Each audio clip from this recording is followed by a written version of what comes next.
This is one day in my life. Today, I'm inviting you to spend a day with me and see how social media shapes not only my routine, but also my interactions, my work, and even my thoughts. Mornings are kind of my sacred time. Whether I'm in the car or on the bus, I avoid looking at social media right away. Instead, I use this time to connect in more personal ways.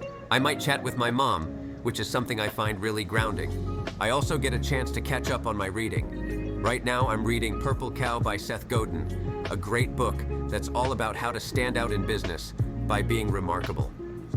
I'd actually recommend it to anyone interested in marketing or creativity. This time away from screens in the morning feels refreshing and helps set a positive tone for the rest of the day. Before heading to class, I stop by the university gym to do some sport. It's a way to kickstart my energy and clear my mind before diving into the day. Getting active in the morning definitely makes me feel better and more focused, like I'm setting myself up for a productive day.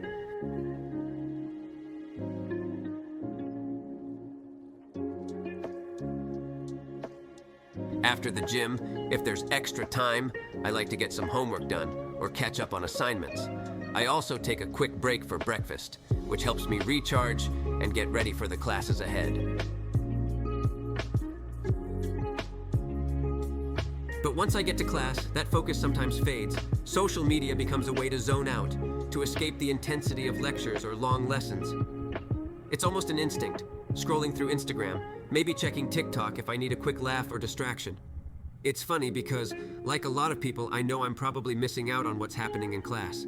But at the same time, social media is right there with its endless updates and new content.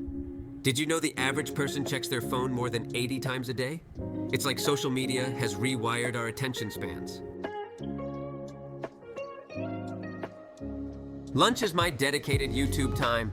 I watch videos or sometimes just listen to them like a podcast, letting the content fill my mind. Watching other people's lives or learning something new, it's become part of how I relax. But there's a catch. Because the more we watch, the more the algorithms learn, and they start feeding us more of what we like. It's easy to fall into a loop where YouTube or TikTok just keeps suggesting things I might like, and suddenly, I've spent half my lunch break on my phone.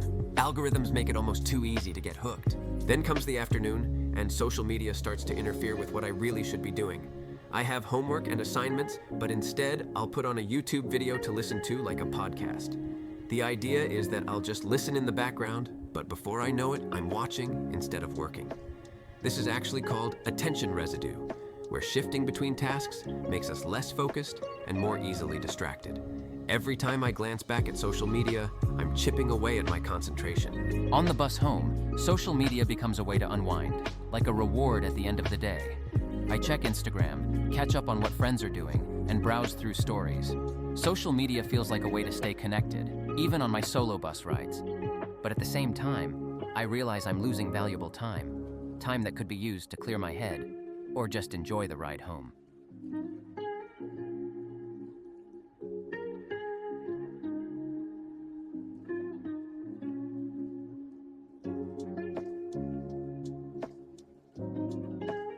After dinner, the pull of social media only gets stronger. TikTok has this effect on me, where I can open it thinking I'll just watch a few short videos, and suddenly it's been 1 hour or more. This is known as the scrolling effect, the way social media is designed to keep us engaged, often much longer than we intend. Before bed, I've made TikTok part of my nighttime routine, which isn't always a good thing. Studies show that screen time before sleep can impact our ability to fall asleep and even the quality of our sleep, but somehow it's become my way of winding down. So, yes, my day ends here. Reflecting on my daily routine, I realize that I lose a lot of time that could be spent on productive things, instead watching content that mostly adds little to my life.